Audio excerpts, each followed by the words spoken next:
Alors, on va maintenant parler de bruit et environnement sonore, impact, solution. On a devant nous 4 propriétaires de salles et on a ici Thomas qui gère aussi les projets en lien avec la vie nocturne à la Ville de Montréal. Alors, je vais commencer aujourd'hui. Merci pour votre flexibilité, la gang. OK, merci. Parfait.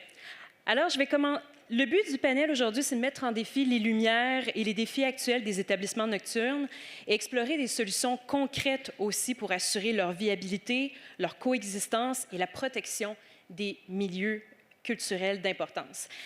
Alors, je vais commencer tout de suite dans le vif du sujet avec une question pour Patrick. And I'm going to switch in English. Patrick, good to see you. So Dacha is located at the corner of Laurier and Saint-Urbain, open since 10 years now.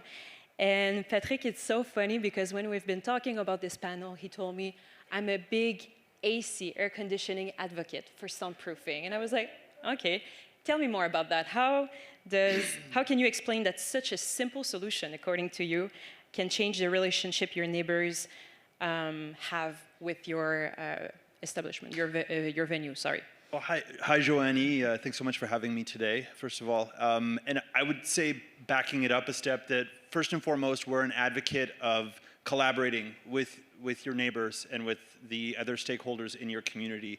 So we always try to engage really actively with the people who live around us and in our community, and we think that that's so important, and we think that a lot of the work that's being done by MTL 2424 and the city obliging citizens and business people to collaborate together to find solutions rather than using the SPVM as an intermediary. Anyways, all that to say that we had a group of neighbors who were next to us in a building right next to Dacha, living on the 3rd floor. In Montreal, summers, as we all know, can get very hot.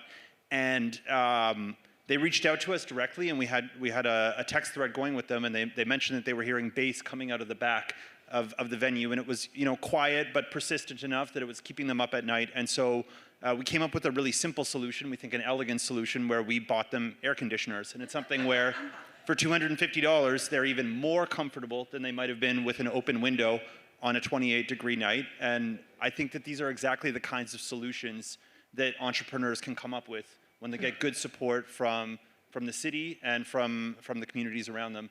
And we think it was a good way to solve that problem. Intéressant.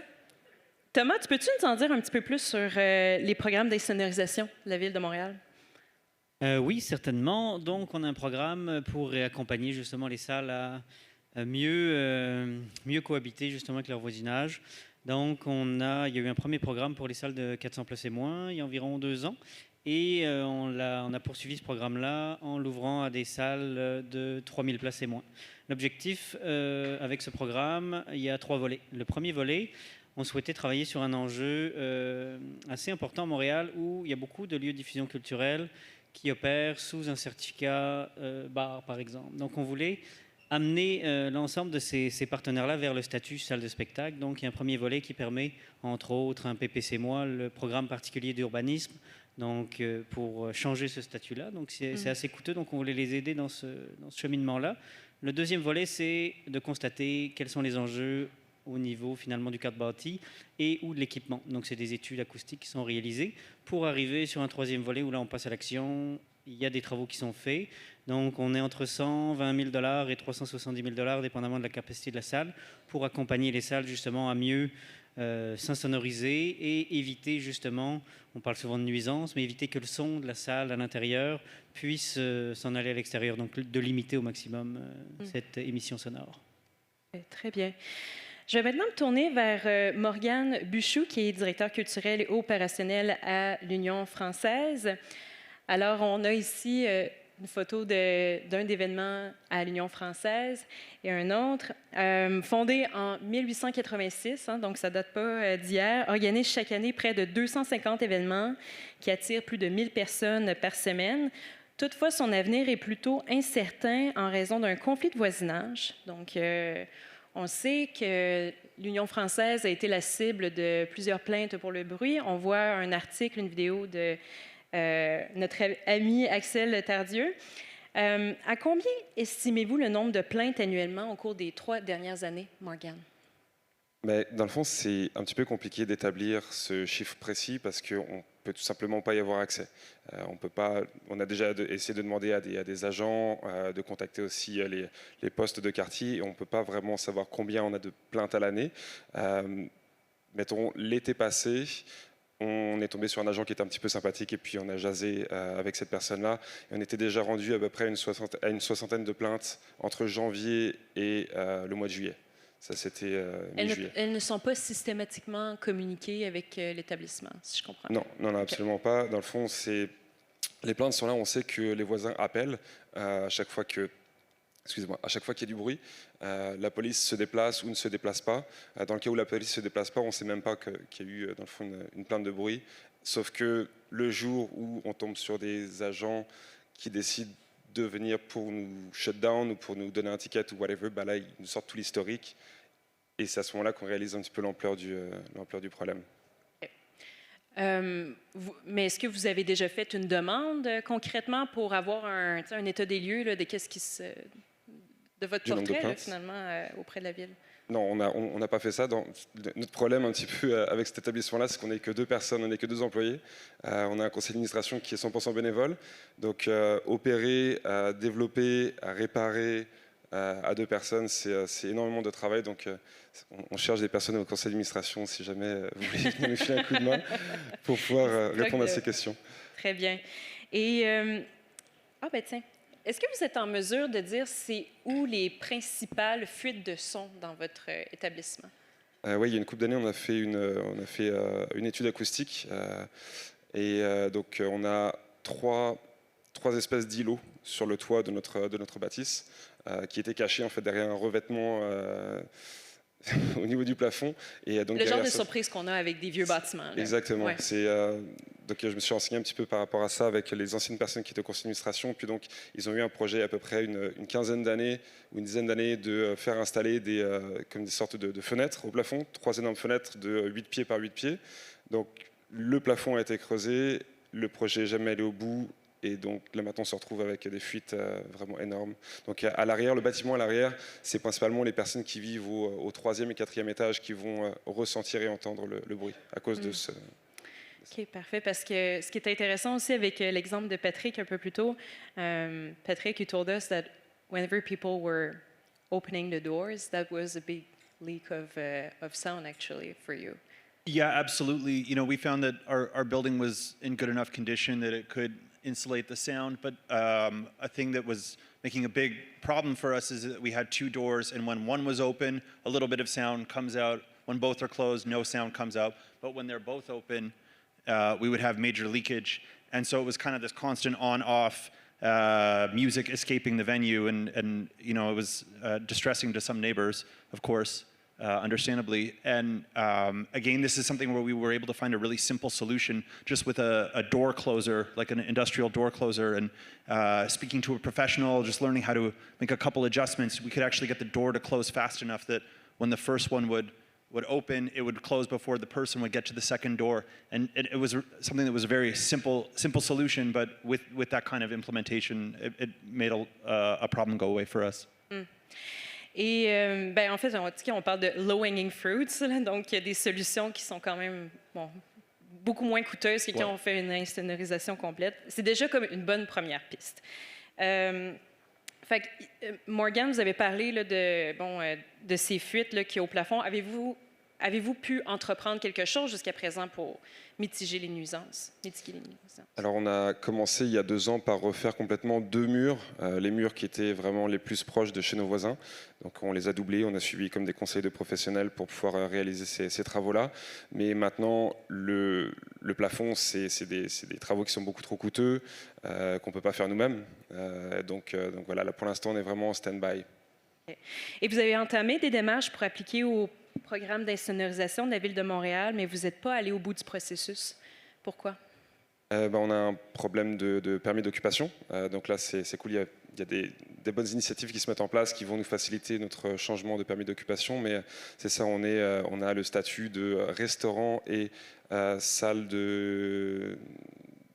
de conférence ou quelque chose comme ça, avec une clause qui dit plancher de danse dessus. Donc c'est un petit peu, c'est un vieux permis qui date de, Ouais. il y a beaucoup de temps. OK. Maintenant, je vais me tourner vers Dave Lee, qui est directeur de projet pour 12th Round Hospitality. Et vous préparez un projet d'envergure, le projet Plus One, qui vient s'établir sur la rue Saint-Paul, qui était anciennement le Queue Leu-Leu. Un bar là, qui a existé pendant une quarantaine d'années. C'est un pub étudiant, je ne me trompe pas. Oui, exact. Quelque chose C'était comme ça. un bar étudiant, dans le fond. Ouais. Ouais. Et là, vous avez acheté le bâtiment, rappelle-moi en quelle année? Ben, en fait, nous, on n'a pas acheté le bâtiment. OK. Moi, je suis le chef des projets. Donc, le propriétaire 12th Round et Brooke Walsh. Moi, je suis ici pour les représenter. Eux, ils sont c'est pas les propriétaires, on a un proprio qui est Je là, vois. puis nous, on loue l'espace. Parfait. Alors, peux-tu me parler de... Parce que vous avez aussi là, des enjeux avec le bruit. On est dans le Vieux-Port, c'est pas facile. Si on se fie à cette image-ci, peux-tu me parler de vos voisins là, présentement? Oui. Donc, premièrement, c'est une vieille bâtisse. On parle d'une bâtisse qui a plus de 100 ans. Donc, on a déjà des enjeux de côté de structure d'ingénierie. Puis là, on ajoute l'insonorisation en plus de ça. Donc, on est entouré des deux bords d'immeubles. Et dans le fond, nous, il faut être proactif à insonoriser pour être sûr que dans le futur, quand on va ouvrir, on n'aura pas d'enjeu. L'autre chose, c'est que les artistes qu'on va avoir, on a une salle de 600 personnes. Donc, c'est une grosse salle. Et les artistes qu'on va avoir, c'est des artistes de house, de techno. Et les artistes de house et techno, c'est de la basse fréquence de leur musique.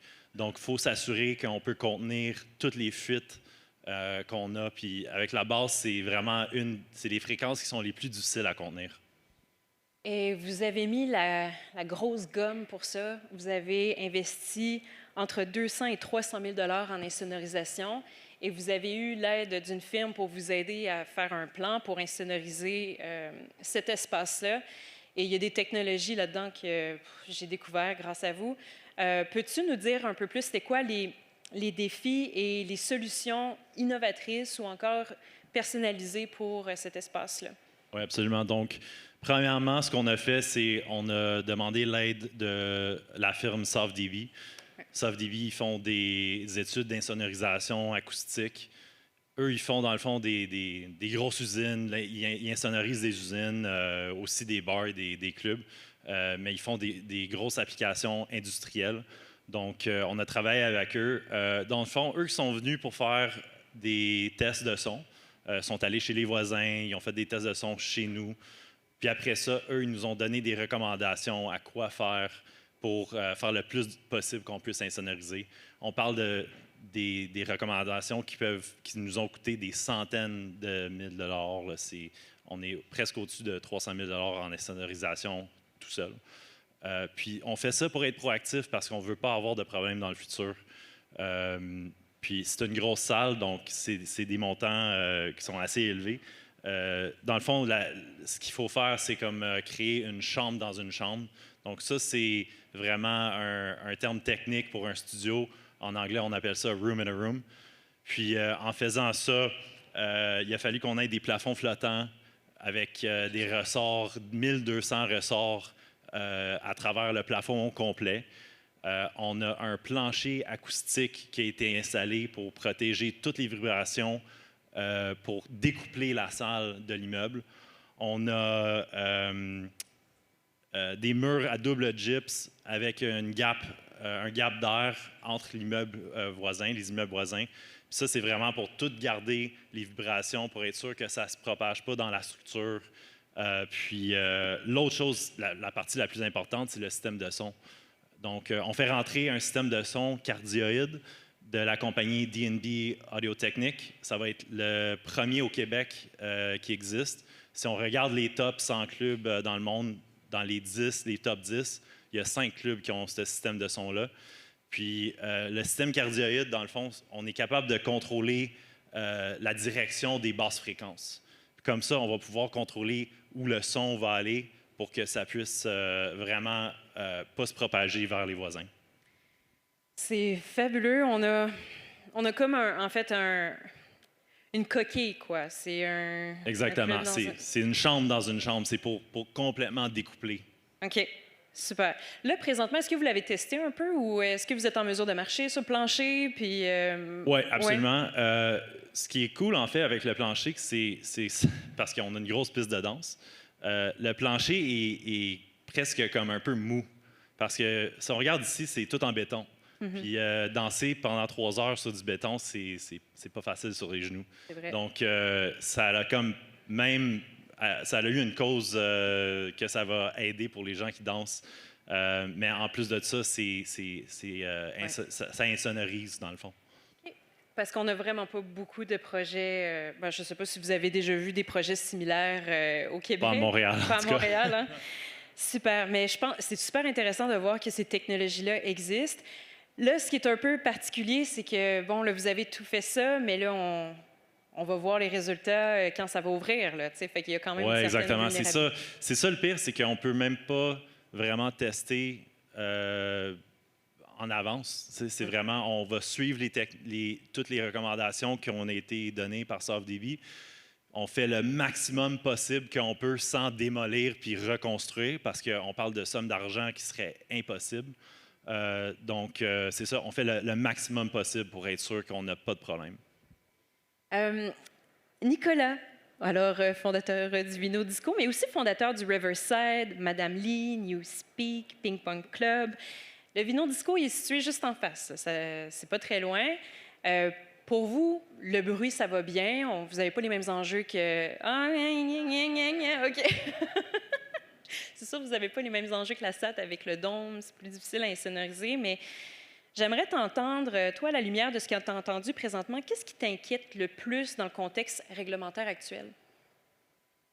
Je pense qu'on est toujours dans un minding de contrôler la réglementation, mais on oublie le principe même. En tout cas, ce que moi je pense, puis je dis verbalement depuis 10-15 ans, c'est qu'on n'est toujours pas dans un contexte de protection du premier arrivé, premier servi. Que ce soit le citoyen ou le citoyen corporatif, on investit des sommes spectaculaires, soit en temps ou en argent ou en émotionnel. Puis c'est toujours nous, puis excuse-moi mon français, mais c'est toujours nous qui mangent la marde quand on n'a rien fait de mal. C'est en tout cas, des fois, oui, on fait des choses mal, puis c'est correct, mais les gens, on n'est pas encore dans un... On dirait qu'on réinvente la même sauce.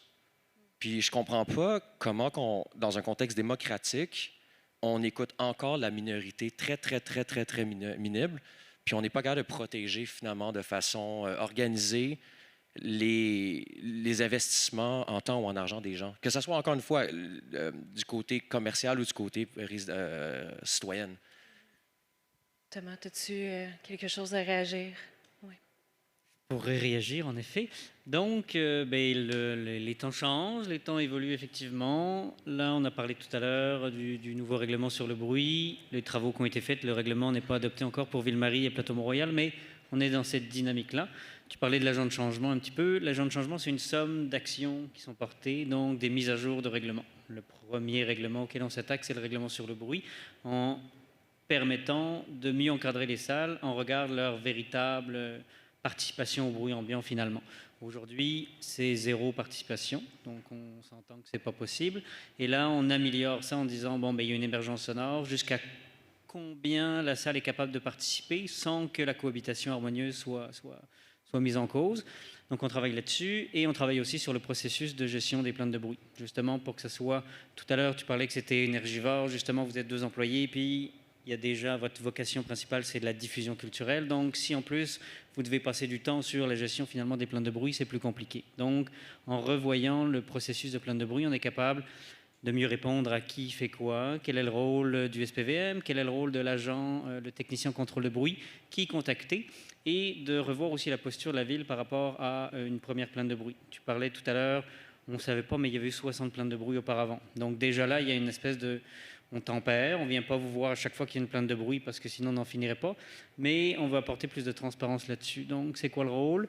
Puis donc la transparence, on vient vous voir, il y a une plainte de bruit, on passe pas là, il n'y a pas de vérification tout de suite, mais on vous avertit. Puis après, c'est quoi le processus? Comment on s'assure que vous êtes conforme, non conforme au règlement? Puis comment ça en vient vers, on est d'accord, tu n'es pas conforme présentement, mais c'est quoi la route pour arriver à la conformité? Donc plus on va être transparent, moins il y aura justement peut-être de mauvaise perception de tout ça. Puis c'est vraiment un travail de collaboration. On travaille aussi sur des guides. Guides, justement, on parlait tout à l'heure de la bonne gestion sonore. La bonne gestion sonore, c'est pas seulement avoir une bonne coquille insonorisante, mais comment tu gères ton système de son. Tu parlais de cardioïde, entre autres. Puis ça va jusqu'à la formation du personnel, la sensibilisation. Le portier, bien sûr, a un rôle important à jouer. C'est pas seulement le sonorisateur. Donc, l'ensemble des employés ont un rôle à jouer. Et puis le dernier, puis on va en parler un petit peu plus tantôt, je pense, le concept d'établissement de vitalité nocturne, c'est un autre levier qu'on utilise. Justement, je vais poursuivre avec la désignation d'établissement de vitalité nocturne. En gros, ça désigne une salle de spectacle active depuis au moins 1 an qui peut prolonger ses heures d'ouverture pour des activités de diffusion culturelle sous certaines conditions. Dave, je me tourne encore vers toi. Votre permis d'occupation, bien qu'il soit valide depuis 40 ans, ne compte pas les 12 mois d'opération requis pour faire une demande d'établissement de vitalité nocturne. Comment vous réagissez à ça? Est-ce que vous trouvez que c'est abusif ou c'est de bonne guerre? Ben, je pense que ça pénalise les exploitants, surtout les exploitants futurs. Nous, oui, on a un permis d'occupation qui est en vigueur depuis plus de 40 ans. On est dans le fond, on garde le même permis d'occupation, mais on ouvre un nouvel établissement. Mais ça ne change pas le fait que c'était déjà là. C'était toujours un bar, c'était toujours une salle de spectacle, il y a toujours eu une piste de danse. Donc, je pense que ça pénalise les exploitants nouveaux. Je pense que tout le monde devrait être capable d'appliquer pour ce permis-là. Je pense que l'idée d'avoir des pôles, on n'est pas vraiment pour ça. Je pense que c'est quelque chose que tout le monde devrait pouvoir, à travers Montréal, devrait pouvoir appliquer pour ce permis-là. Parce que si on a des pôles où on a juste certains exploitants qui ont le droit d'avoir ce permis-là, ça crée un avantage compétitif pour ceux qui ont le permis. Donc, si on a certains... Merci. Si on a certains propriétaires qui ont ce permis-là, que le monde peut aller boire jusqu'à 6 heures du matin, mais l'autre, il ferme à 3 heures, mais c'est sûr qu'il y a peut-être des gens qui vont dire « Ah, ben j'irai pas à la place qui ferme à 3 heures, je vais juste aller au bar qui ferme à 6 heures. » Donc, oui, je pense qu'il devrait quand même avoir un processus pour appliquer pour ce permis-là, pour être sûr que ça fait du sens pour que cet établissement-là ait le droit d'avoir le permis, mais je pense que tout le monde devrait être capable d'appliquer dans toutes les parties de la ville. Comment tu voulais rajouter? Oui, peut-être 2 éléments. Pour le premier point, puis c'est intéressant, c'est le même permis d'occupation. Le lieu a toujours eu ce certificat. Sauf que le gestionnaire, le propriétaire du lieu change. À savoir, avant, c'était un style plus bar peut-être. Puis là, vous arrivez, puis on a visité le lieu, puis c'est vraiment c'est remarquable. Il y a beaucoup d'investissements, mais la vocation du lieu change. Et donc, le niveau sonore, tu sais, toi, tu parlais tantôt, c'est des DJ avec beaucoup de basses. Donc, l'occupation va foncièrement changer. Donc, de se baser sur le simple certificat, on vient peut-être oublier certains éléments. Puis, je pense que là, ce concept d'établissement, c'est un concept qui est basé sur la confiance mutuelle entre la ville et finalement les exploitants, les salles de spectacle. Donc, c'est un concept en évolution. Est-ce que ce fameux 12 mois est problématique? Tout ça peut évoluer. Puis, le deuxième élément, n'importe quelle salle de spectacle qui a 12 mois pour l'instant d'opération, effectivement, peut devenir un établissement de vitalité nocturne. Donc, ce n'est pas réservé à un lieu précis dans la ville où il ne faut pas faire partie d'un pôle pour être un établissement de vitalité nocturne. Je sais que là, on rentre dans la complexité, mais tout le monde peut demander, c'est ouvert à tout le monde. Et la seule condition d'accès à ce statut-là, c'est de s'engager avec des pratiques festives responsables. Puis ces pratiques festives responsables, on ne les a pas inventées, elles sont venues de toutes les consultations qu'on avait faites, puis vous avez participé effectivement aux consultations aussi. C'est quoi les bonnes pratiques qui existent dans le milieu? Qu'est-ce qui se passe pour que justement ça fonctionne bien? On n'a pas mis l'acquisition de thermopompes pour l'instant, mais ça pourrait être ajouté.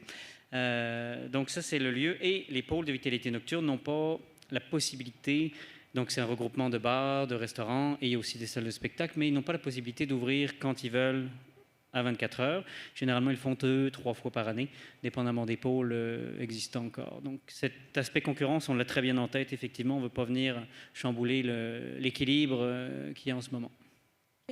Autre chose à rajouter ici? Nicolas, c'est au retour, je vais rester toujours dans le thème des établissements de vitalité nocturne. Nicolas, c'est intéressant parce que toi, c'est au retour d'un voyage à Amsterdam que le concept du Vino Disco s'est clarifié. Quel était-il? Puis comment la désignation d'établissement de vitalité nocturne a permis de donner vie à cette vision-là? En fait, ça faisait des années que je trouvais que les Européens avaient quelque chose en avance sur nous. Non seulement d'être capable de fermer à des heures plus étendues ou différentes des nôtres, beaucoup moins réglementées, mais aussi c'était d'être capable de consommer le même lieu de façon différente. Puis ça d'un point de vue des résidents, mais aussi d'un point de vue d'entrepreneur, j'ai toujours trouvé ça vraiment intéressant que des établissements peuvent prendre un café avec ton grand-père, puis là, 5-6 heures plus tard, tu buvais un verre de vin, puis le next thing you know, tu tasses les tables, puis ça se met à danser. C'est sûr que ça faisait des années que je rêvais de ça, mais la ville, ou en tout cas la réglementation n'était pas là. Donc, quand je suis revenu, grâce à la ville, puis un effort extraordinaire de la ville, c'était le moment que les licences commençaient à être données au privé. Donc, j'ai trouvé un bon local, bon emplacement pour ce genre de concept-là, puis c'est de là que tout a découlé. Mais sans ça, sans cette réglementation-là, je pense qu'on serait resté juste bar à vin, buvette, that's it. Tu veux dire, si tu n'avais pas eu cette accréditation-là, tu n'aurais pas pu te permettre d'avoir différentes façons d'habiter ton lieu, quoi? Oui, je pense que culturellement, on n'aurait pas pu pousser le concept aussi loin. Oui, OK. Le concept de pouvoir justement changer d'être un café, d'être un resto, après ça, de pouvoir être une piste dansante. C'est ça. J'ai quand même eu deux autres établissements dans le quartier, puis le centre-ville surtout. La ville en général, c'est une ville bipolaire. un jour, on dort, puis l'autre jour, on fait le party jusqu'à 8 heures le matin. Fait que c'est sûr que le quartier, surtout le quartier des spectacles, est, je pense, un emblème de cette mentalité-là de la ville. Puis ça m'a permis justement d'avoir un établissement, je pense, qui représente bien, en fait, la dynamique de la ville envers ça. Puis sans ce permis-là, on aurait pu être un autre club standard, mais au moins ça me permet d'exploiter un peu la folie de la ville. Je sais pas si c'est vu de même, là. Oui, c'est bien dit. Thomas, aussi, combien d'établissements ont reçu leur désignation jusqu'à présent? Aujourd'hui, on a 17 établissements et 3 pôles, mais c'est vraiment ouvert. Sur le site Internet, il y a le formulaire. On ouvre en permanence, finalement, l'accès à cette désignation-là. Il y en a 4 qui vont être annoncés en décembre prochain, et puis il y en a qui sont à l'étude en ce moment, donc annoncés de nouveau au début de l'année prochaine. Très bien. Puis, est-ce que vous avez des aspects auxquels vous réfléchissez pour le futur? Par rapport au statut d'établissement? Oui. On est, comme je disais tout à l'heure, c'est un concept qui se construit, qui évolue finalement avec le temps. Donc, on est vraiment ouvert. On est très à l'écoute du milieu pour voir est-ce que ça correspond aux besoins.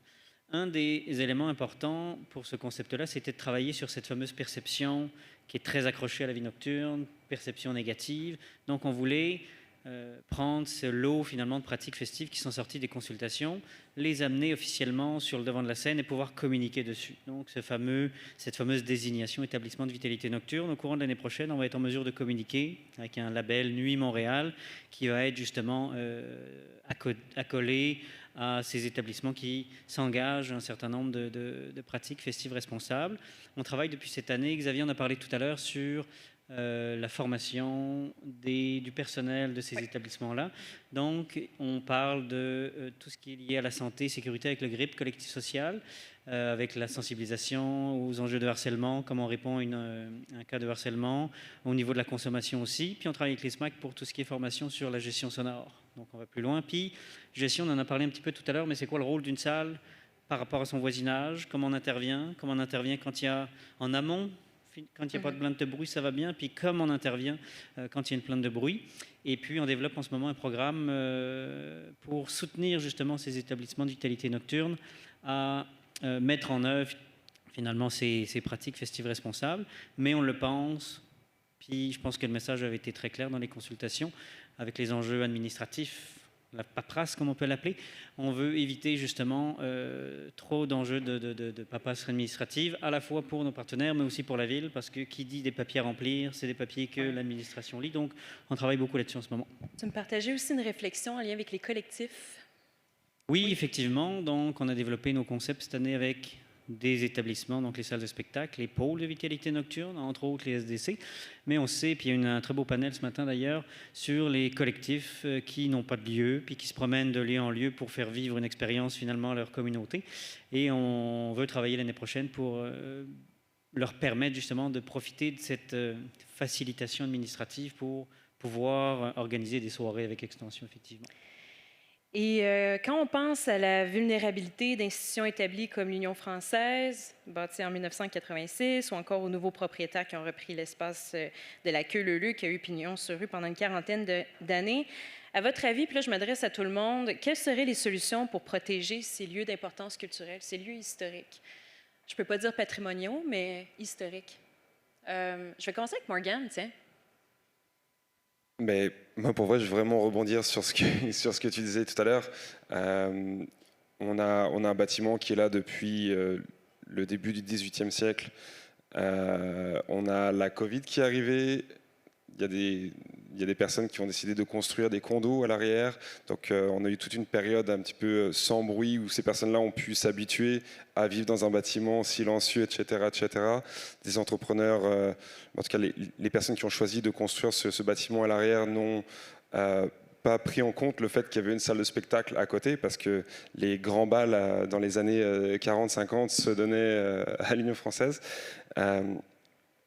Et ont juste construit en fait, et donc maintenant c'est nous qui devons en pâtir, sachant que voilà, on est un tout petit organisme et que chaque effort en fait est décuplé. Donc je pense que ça commencerait vraiment là en fait de ne pas simplement ne pas avoir le droit de construire sans prendre en compte le fait qu'il y a une salle de spectacle à côté et vice versa. Je pense que ce serait vraiment la base. Surtout que le logement c'est un problème très actuel. On a une nouvelle mairesse qui va sûrement faire bouger un petit peu les choses. Donc, il faut...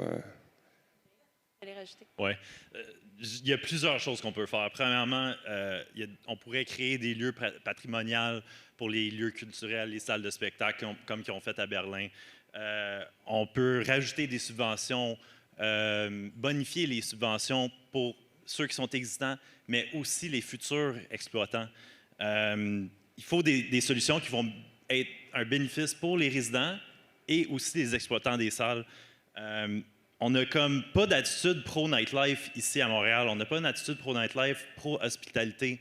Puis c'est ça que ça prend de la ville. Ça prend ça aussi du SPVM. Ça prend une attitude qui est pro-nightlife parce que c'est ça qui fait rouler l'économie à Montréal. On est une ville, moi j'ai été vraiment, vraiment fier d'être un Montréalais, mais là on regarde des villes comme New York, Chicago, Toronto, ils nous clenchent en nightlife. C'était nous avant qui étaient les rois. Puis il faut qu'on revienne à ce statut-là, parce que sinon on va rester un marché B pour les artistes. Aussi on a des lois archaïques au Québec quand on parle de permis d'alcool. Quand on parle de permis d'occupation à Montréal, on a aussi des lois archaïques. Par exemple, si on a un permis d'occupation de bar, ben, les gens n'ont pas le droit de danser. Ça ne fait aucun sens. Ça, il faut un overhaul complet de ça.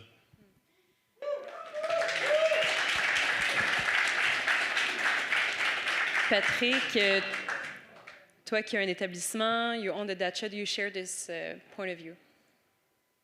Pardon me, what was the question? Do you share Dave's point of view about the fact that the nightlife is, just the industry is not pro nightlife in general? I mean, I think right now, right here, we're seeing some great steps. I was at the summit last year, and it's awesome to see the growth that's happened. We were at the consultations a year and a half ago, and to see these things go from ideas on a chalkboard into a policy that's written down and being announced into something that's actually becoming a reality. I think it's awesome to see that. I think that we're moving in the right direction, and I do echo your sentiments. And you know, we've lived through it. We've been through it all. We've been harassed over you know, these little points that certain officers and bureaucrats might find in the code, and I get that it's not fun, but I think the city is changing.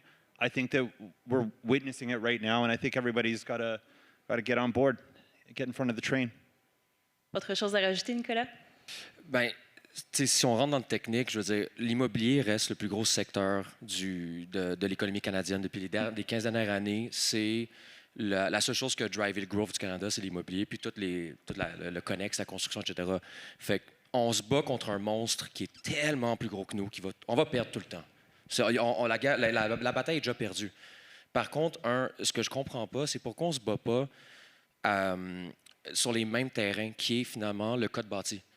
Le code du bâtiment, le code bâti. Pourquoi on ne suit pas des réglementations comme à New York, justement, Berlin, où est-ce que si tu construis dans un secteur, mettons une usine, ou même un complexe résidentiel, tu as des lois environnementales à respecter, tu as un paquet de choses à respecter, mais pas un niveau d'isolation qui prend en compte ton voisin, en fait. Fait que ton voisin, que ce soit une usine nucléaire ou une salle de spectacle, les règles ne sont pas les mêmes pour notre industrie, puis c'est là-dessus que je pense qu'on devrait aller se battre, parce que sinon, je ne vais pas donner des fétiches, mais c'est trop gros. Le développement, comme tu as dit, justement, la priorité en ce moment, c'est de construire du résidentiel. Et on ne gagnera pas contre ça, je pense. Mais par contre, rajouter un layer de gyps ou deux sur un mur, ça, on peut peut-être gagner notre argument. Puis ça fait toute la différence. Comme tu le sais, tu construis, ça fait toute la différence. Tu construis comme il faut, tu t'évites tellement de problèmes. J'aimerais maintenant parler de l'enjeu de viabilité. Entre la hausse des coûts, l'imprévisibilité de l'achalandage, la fatigue des équipes, comment rester viable sans perdre l'âme d'un projet. Bon, Nicolas, je reviens vers toi. Tu as démarré plusieurs clubs, dont certains plus gros que le Vino Disco. Et pourtant, les choses ne semblent pas plus simples aujourd'hui que ce l'était auparavant. Qu'est-ce qui rend les opérations si difficiles? Beaucoup de choses.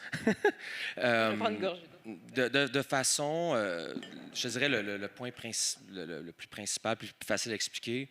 Depuis une couple d'années, on vit, puis c'est pas juste notre industrie, c'est l'économie as a whole, on vit une consolidation de marché qui fait en sorte que les gros deviennent beaucoup plus gros, puis les petits, ben, restent petits. Sauf que d'un point de vue du client, puis d'un point de vue du gouvernement, la demande du produit rendu est la même pour quelqu'un qui a 600 employés que moi quand je fais 8 jobs en une. Donc, c'est pas de la faute du client, c'est correct, c'est le marché, je veux dire, un show, c'est un show, la qualité du show, c'est la qualité du show, mais le gouvernement, par contre, pourrait peut-être slacker un peu sur nous. On n'a pas 8 comptables pour répondre aux 8000 formulaires. J'ai pas une équipe de bouncers qui peut répondre à toutes les demandes de la police ou peu importe. On n'a pas ce manpower-là, même pour répondre aux emails à chaque semaine. Est-ce que c'est une lourdeur qui s'est accentuée avec le temps ou c'est le fait que tu n'as pas une aussi grande équipe pour pouvoir t'appuyer dans ça? Non, je peux reprendre les mots de mon comptable qui est très vieux. Il m'a dit, au début de ma carrière, 25% du temps administratif était facturable pour le gouvernement. C'est-à-dire que peu importe ce qui s'occupait de mes papiers, 25% de son temps, c'était gérer le gouvernement. Là, on est rendu à 60%. C'est immense. Mais encore une fois, ce n'est pas juste nous, c'est toutes les industries en général. Il faudrait qu'on... Puis aussi, le statut de PME est rendu trop haut. Je veux dire, une PME qui gère 60, 80, 100 millions est encore considérée une PME. Il y a un méchant gap entre ça et nous, là, tu sais. C'est clair. Dave, tu me disais que Montréal est devenu... Ah, attendez, excusez-moi. Est-ce qu'il y a quelqu'un qui veut réagir à ça, quand on parle de lourdeur administrative? Est-ce que c'est quelque chose que tu vis, this burden of all the administrative workload?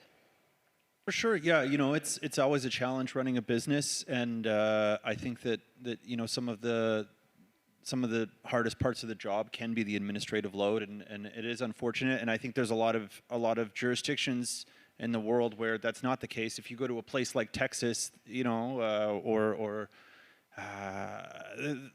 Berlin, the government gets out of the way and lets things happen.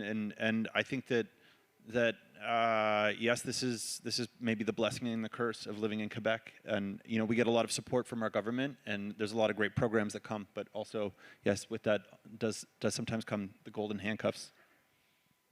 Dave, tu me disais que Montréal est devenu, selon toi, un marché B avec des coûts pour les artistes qui explosent. Comment tu expliques la situation? Bien, premièrement, la chose qui fait la plus grosse différence, c'est le dollar canadien. On a un dollar canadien qui est très bas. Nos compétiteurs directs, c'est New York, Boston, Chicago, Toronto. C'est toutes des villes avec des millions de personnes. Dans le fond, on se bat contre eux, puis on paye les mêmes sommes d'argent qu'eux. L'autre chose, c'est qu'on a un gros manque d'espace dans la ville. On voit toutes les salles indépendantes qui ferment de gauche à droite. On a un manque de salles entre 1000 personnes et 2300 personnes environ. Donc, il y a vraiment un sweet spot là, de 1500 personnes qu'on n'a pas en ce moment. Puis, avec ce manque de salles-là, les artistes veulent juste pas venir à Montréal. Donc, on a besoin de plus de salles, on a besoin de plus de subventions pour des nouvelles salles indépendantes. On a besoin de support pour enlever le red tape bureaucratique qui rend ouvrir une salle de spectacle tellement difficile. C'est tellement difficile d'ouvrir une salle de spectacle, avoir un permis d'occupation pour une salle de spectacle ou un bar et surtout pour les espaces éphémères. Ça, c'est un autre problème. C'est les espaces éphémères où est-ce qu'on fait des raves, des trucs de même, ça disparaît à Montréal. Puis il faut absolument qu'on commence à protéger ces places-là. Y a-t-il d'autres solutions auxquelles vous pensez pour pouvoir adresser ces enjeux du coût des artistes, mais aussi, bon, on parle du manque de salles aussi. Avez-vous d'autres solutions qui vous pensez pourraient permettre d'atténuer tout ça? Mais je dirais par rapport aux salles, donc, parce qu'en ce moment je travaille pour l'Union française, mais j'ai aussi comme géré une coupe de galeries. Et puis donc là on parle d'événements semi-nocturnes, donc pas des événements qui vont jusqu'à 3 heures du matin, mais qui se terminent souvent à minuit, 1 heure. On parle de manque de lieux. Moi, des lieux vacants, j'en vois partout. J'habite sur Saint-Laurent. À chaque fois que je monte, que je descends, peu importe les quartiers dans lesquels je vais, il y a tous ces espaces qui font 2000, 3000, 10 000 pieds carrés, qui sont là, qui sont alloués depuis 10 ans pour certains.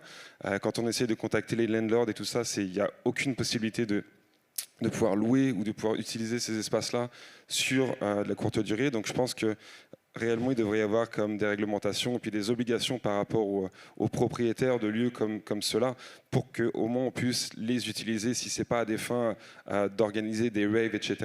Mais la culture nocturne, c'est aussi, veut pas, comme des vernissages festifs, des expos, comme ce qui se passe à Parquette, shout out. Voilà, c'est des lieux comme ça dont on a besoin.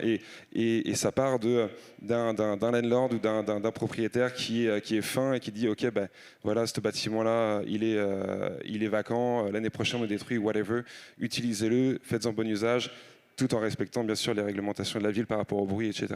Mais c'est sûr que il doit y avoir plus de facilité, puis plus de facilité pour nous, pour louer ces espaces-là, mais aussi des obligations par rapport aux propriétaires qui ont des espaces vacants depuis des années. Oui, ça, la relation avec les propriétaires, ça, c'est quelque chose, je pense, qui mérite... il y a des ponts à bâtir entre les propriétaires et la vie nocturne, ça, c'est clair. Thomas, qu'est-ce que la Ville fait pour soutenir la vitalité de ces modèles économiques des plus petites salles de spectacle? On a beaucoup parlé en début de discussion de qu'est-ce que la Ville fait pour aider la cohabitation harmonieuse avec les programmes. Mais il y a un autre programme qui existe qu'on a mis en place en mars de cette année via le réseau PME Montréal. Le réseau PME Montréal accompagne les entreprises montréalaises, mais on s'est rendu compte qu'il accompagnait très peu les entreprises culturelles de type salle de spectacle. Et donc, il y a un programme qui a été mis en place, des sommes attribuées pour cibler vraiment les salles de spectacle. Et l'objectif, c'était développer le modèle d'affaires, développer la clientèle, effectuer des actions marketing, tester certaines soirées non habituelles, justement. Donc, gérer cette prise de risque pour faire évoluer le modèle d'affaires. Donc, c'est un des exemples concrets. Le programme finit en mars 2027, il reste quelques sommes, mais on est déjà en réflexion avec PME Montréal pour voir comment on est capable d'accentuer cette relation-là, parce que PME offre beaucoup de programmes dépendamment de la phase de vie de l'entreprise. Donc, j'invite les salles de spectacle justement à contacter le réseau PME. Il y a peut-être des aides ponctuelles qui peuvent être très intéressantes. Intéressant. On parle aussi du changement des habitudes de consommation des gens. L'alcool a de moins en moins la cote. Et Patrick, since Dacha has opened, you relied on cocktails to stand out and to offer a unique experience. Did you have to change or adapt your business model because of this new trend we're observing in alcohol consumption? Yeah, I think that we have seen a shift in the habits of young people, and I think ultimately it's probably a good thing. It's good for our future that people are taking their health seriously. And I think there used to be an attitude that like a customer who wasn't drinking wasn't a real customer. It was like you would give them a free club soda, and it's almost like a charity case. And I think there's been a real shift in mentality now where we're seeing like this is a real market with a real demand, and you can either meet it or you can get left behind. And so our head bartender, Damon, has done a fabulous job developing a mocktail menu, and he's making custom shrubs. And I think people love it. And I see people drinking a mocktail and then having a cocktail, and they're mixing their consumption. And I think that you need to be adaptable as an entrepreneur, and I think that's our job to stay in front of those kinds of trends and understand them and ultimately give people what they want. Comment ça se passe pour le Vidon Disco? Même chose. J'ai réalisé que moi aussi je suis d'accord qu'il faut que tu t'adaptes. Puis encore une fois, je suis d'accord, je pense que c'est une bonne chose pour la société. Je pense, la dernière fois j'ai regardé, on était rendu à 22% sans alcool de mes ventes, ce qui était quand même beaucoup. On a rentré plein de produits sans alcool, plein de façons de faire des mocktails, etc. Mais effectivement, moi aussi, je remarque la même chose. Le client va switcher souvent dans la même soirée, ce qui est cool. Puis nous, écoute, on a introduit un co-check, un cover. Puis tu sais, ça se balance. Moi, c'est quand tu viens comme as you are, puis il n'y a pas de stress. Là. Tant que la roue elle roule, puis on mise plus sur le volume, nous, que essayer de segmenter. Ouais. Puis les gens. OK. Intéressant. Très bien. Could I just add something to what Patrick said? If you Of don't mind? course. Yes, sure. What I find interesting when we look at nightlife globally, nightlife is going down. Sales for alcohol, sales in nightlife are down globally, and Montreal is not an exception to that. And I think, yes, alcohol sales will always be there, but I think we also need to move to not just selling alcohol, we need to start selling experiences. And that's one of the things that we're trying to do at Plus One is that when you come into our club, it's not just a bar. It's a place where people come to experience things. You have to have sensorial creations and things that are going to bring people back, not just for the alcohol. They're going to come for the music. They're going to come for the sensations that they experience. Definitely. Well put. Puis ici, je viens de penser à quelque chose, c'est vrai, pour sonner un peu plus, peut-être moins pessimiste, plus optimiste, parce qu'on dit tout le temps que bon, ça a changé, it's not like before, blablabla. Mais j'ai regardé, actually, la chart de consommation aux États-Unis depuis les 60 dernières années. Puis, en fait, tu regardes vraiment, ça fait de même. Puis, on est au même niveau que le début des années 70. Fait qu'on n'est pas pire que d'autres ères, c'est juste, ça va de même. Puis, je pense, ça joue beaucoup avec le pouvoir d'achat, je pense. L'alcool coûte très cher en ce moment. Les gens trouvent d'autres alternatives. Ils sont plus en santé. Mais c'est je voulais juste dire que justement, on n'est pas le pire des années 100 ans. Oui, c'est intéressant d'apporter une perspective historique à tout ça. Ça fait le tour de notre panel sur les établissements de vie nocturne. Merci beaucoup, tout le monde. On donne un moment d'applaudissements. Hein?